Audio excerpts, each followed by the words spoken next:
Ready?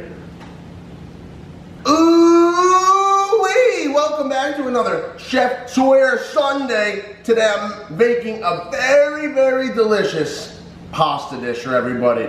Simple, easy, filling, cheesy. You can't beat it. All right, so the pasta of choice today is a penne. For a basic Alfredo sauce, what everybody's gonna need is some Parmesan cheese, some garlic, and some heavy cream. And we're just gonna spice it up a little bit today by adding some asparagus, some sun-dried tomatoes, some basil, and we have some chicken breast here. Throw this all together into a pot and make the most delicious pasta you've ever had. Boiling water, salt, as salty as the sea. Boom, pasta in. Make sure you give it a stir. You don't want your pasta sticking together. Return the lid, let it boil for about 9 to 10 minutes.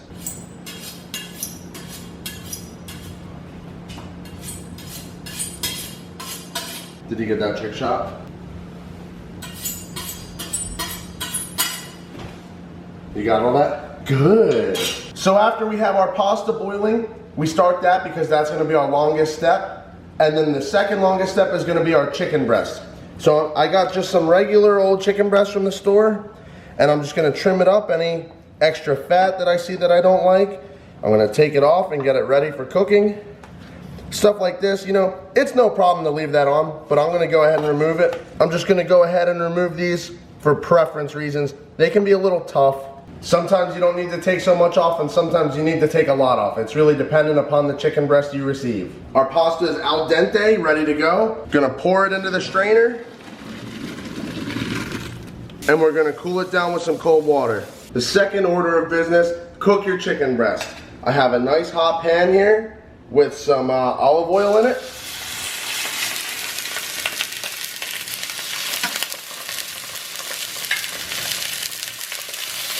And we can keep this real basic, just with some salt and black pepper.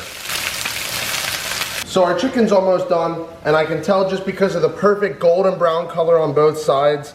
I have it on a low heat because the chicken breast is kind of thick, so it's gonna take longer to cook. We can also tell when our chicken breast is done because the internal temperature, when you stick your thermometer into the thickest point, is gonna read 165 or more. And then you know it's entirely ready. Sometimes I take my knife, I slice it at the thickest part, because that'll be the last part that's fully cooked. And I can see there's a little bit of pink left, but not too much. So maybe a couple more minutes. Small diced onion, nothing new to any of us. We should all be pretty familiar with it. I'll take the stem off, cut it right in half. 1/4 inch intervals, or as close as you guys feel comfortable getting. Turn it. Almost all the way through to the root. Turn it, and just chop right down the line for your nice, easy, small dice. But I'm a creep, I'm a loser, I wish I was special. It's time we start building our sauce. And building our sauce is gonna mean putting some olive oil in a medium temperatured pan, followed by some onions and a little bit of garlic. And we're gonna sweat this out until our onions and garlic are translucent and soft. Once your onions and garlic have been cooking for a few minutes, that's a perfect time to add heavy cream.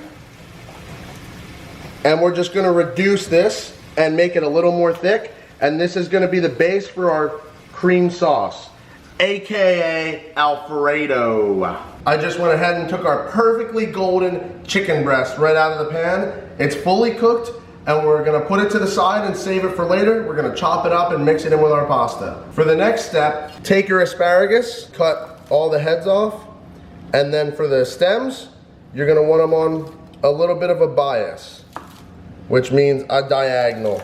And we have to remember when we're constructing our dish, always, not just for this, but all the time, you gotta think about fork size or spoon size, because you can't have a piece that's way too long and you don't want little tiny bits, they'll overcook and get soft. So generally speaking, this is about the perfect bite size for any food, that you can get it on your spoon, you can get it on your fork, and you're never gonna struggle with it being too big or too small. I have here the pan that I cooked my chicken in and my chopped asparagus. Put the asparagus in the pan and saute it for a couple of minutes. Saute your asparagus, make sure it gets cooked all nice and evenly. Season with some salt and pepper. You don't want your asparagus to be cooked all the way through because we're gonna finish it in the pasta where it will continue to cook.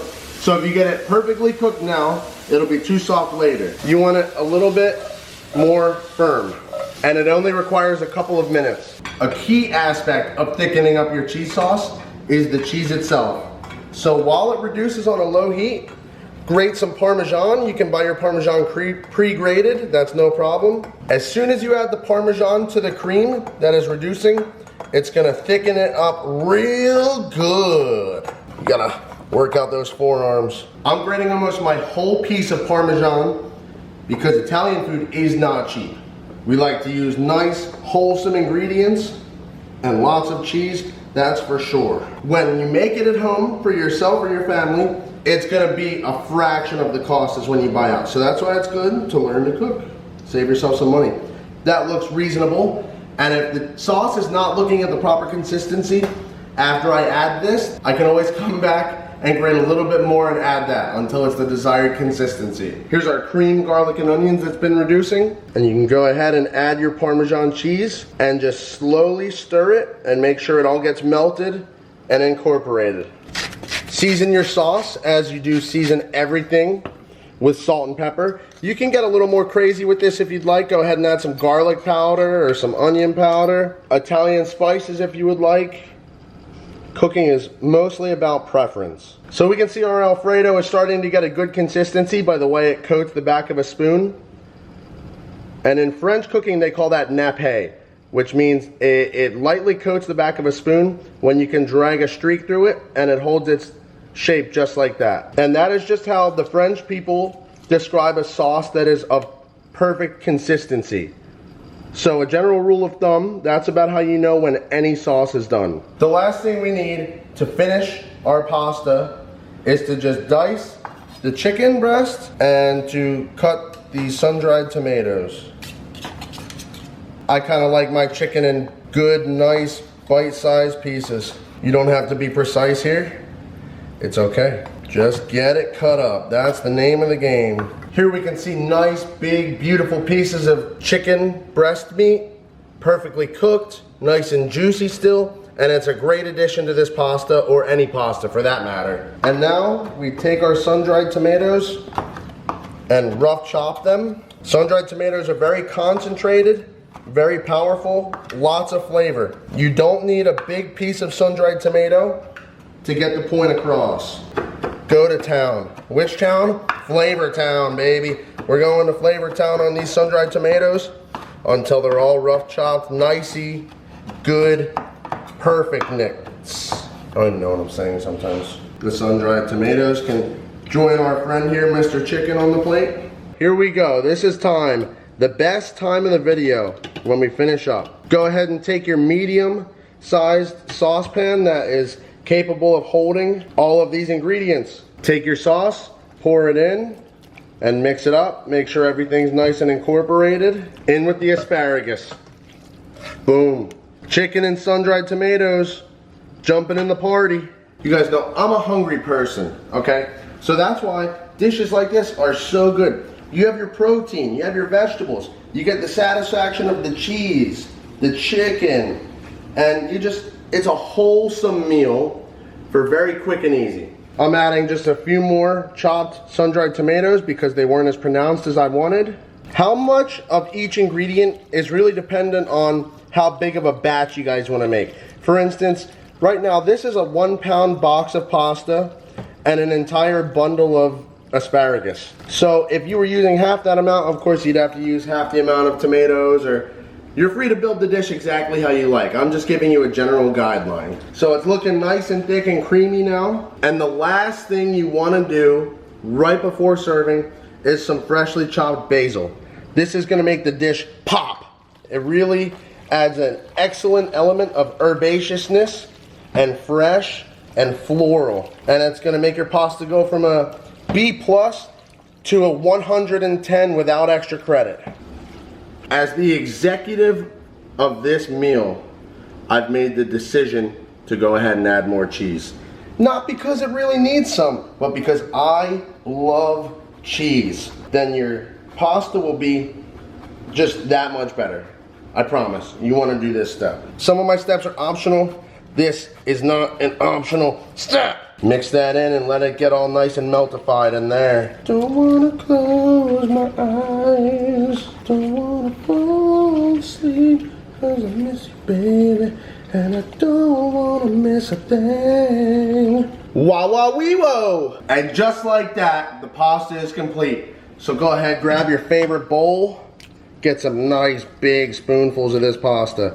Make sure you get tons of asparagus, tons of sun-dried tomatoes, and more importantly, tons of pasta.